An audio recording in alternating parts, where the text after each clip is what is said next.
Em nome do Pai, do Filho e do Espírito Santo. Amém. Do Evangelho segundo São João. Aquele que vem do alto está acima de todos. O que é da terra pertence à terra e fala das coisas da terra. Aquele que vem do céu está acima de todos. Dá testemunho daquilo que viu e ouviu, mas ninguém aceita o seu testemunho. Quem aceita o seu testemunho atesta que Deus é verdadeiro.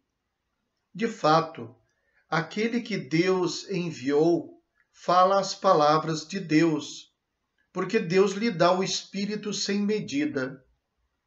O Pai ama o Filho e entregou tudo em sua mão. Aquele que acredita no Filho possui a vida eterna.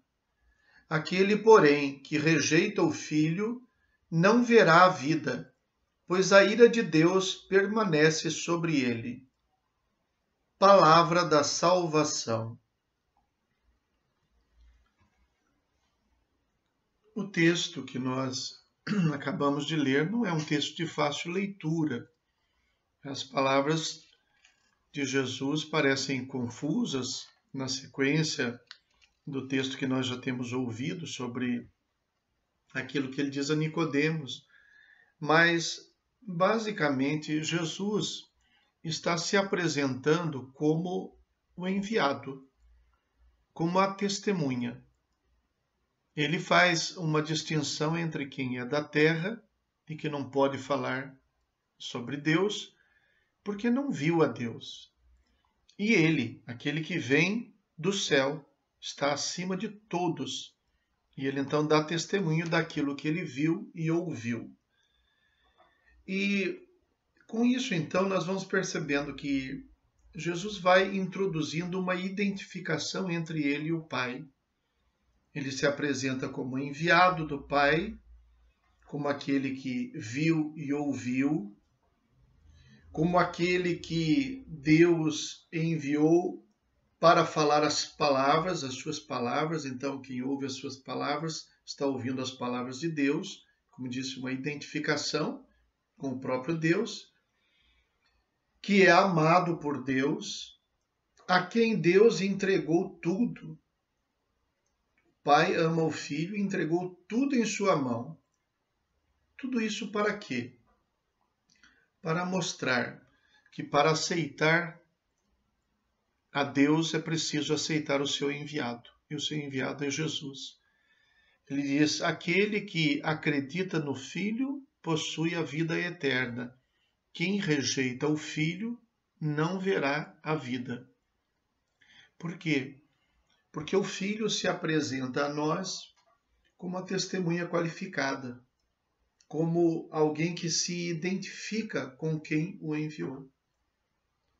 Existe uma outra passagem do Evangelho, é claro que lemos isso com uma outra perspectiva, mas onde Jesus fala sobre os seus enviados. Quem vos recebe, a mim recebe. E quem recebe a mim, não é a mim que recebe, mas aquele que me enviou. Então, este envio, como testemunho da parte de Deus, vai mostrando que Jesus se identifica com Deus. Jesus é Deus. Então, quem quer aceitar a Deus e suas palavras precisa aceitar o seu enviado. E é assim que Jesus vai se apresentando, então, de modo especial, no Evangelho de São João, mostrando a sua identificação com o Pai. Então é por isso que ele disse um pouco antes que assim como Moisés levantou a serpente no deserto, assim o Filho do Homem deve ser levantado, para que todo aquele que nele crer não pereça, mas possua a vida. É o que ele diz aqui também. Aquele que acredita no Filho possui a vida eterna. Aquele, porém, que rejeita o Filho não verá a vida. É claro que aqui existe o que nós chamamos de uma cristologia alta. A cristologia que olha para Cristo não apenas como um profeta, um enviado, nem somente como o Messias esperado, mas como o Filho de Deus, que é igual a Deus. Em outras palavras, o próprio Deus. Esse é o auge da revelação de Jesus Cristo, que ele vai, aos poucos, então, introduzindo nos seus ensinamentos. E para nós é praticamente o rudimento da nossa fé. Crer que Jesus é o Filho de Deus. Assim como ele se apresentou de uma maneira meio desafiadora para Nicodemos, também assim é para nós.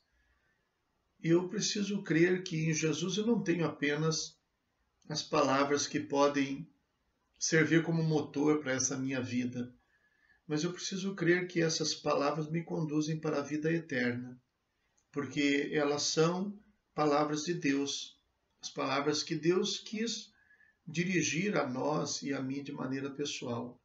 Então a nossa fé em Jesus Cristo aqui encontra a maior profundidade da identificação de Jesus Cristo com o Pai. Como em outra passagem também ele diz, quando Filipe diz a ele, mostra-nos o Pai e isso nos basta. E ele diz, há tanto tempo estou convosco e não me conheceis, quem me vê, vê o Pai. Então a identificação de Jesus como Filho de Deus, não apenas adotado, como é o nosso caso, mas como alguém que é da mesma natureza de Deus. Alguém que conhece a Deus, alguém que testemunha aquilo que recebeu de Deus e que tem, como ele mesmo diz aqui então, a plenitude do Espírito, o Espírito sem medida. Deus lhe deu o Espírito sem medida. É um grande convite para nós não termos medo de manifestar a nossa fé incomensurável, a nossa fé incondicional em Jesus Cristo, o Filho de Deus. Não fosse isso, tudo que nós professamos seria muito bonito, mas não seria o verdadeiro cristianismo que nós professamos. Não tenhamos medo de nos unirmos a Cristo, tanto quanto ele não tinha medo de falar da sua união com o Pai e, portanto, nos proporcionar que ao nos unirmos assim intimamente com ele, estamos unidos também ao Pai que o enviou. Rezemos. Concedei, ó Deus, que vejamos frutificar em toda a nossa vida as graças do mistério pascal que instituístes na vossa misericórdia. Por nosso Senhor Jesus Cristo, vosso Filho, na unidade do Espírito Santo. Amém. O Senhor esteja convosco. Abençoe-vos o Deus Todo-Poderoso, Pai, Filho e Espírito Santo. Amém. Fiquem com Deus.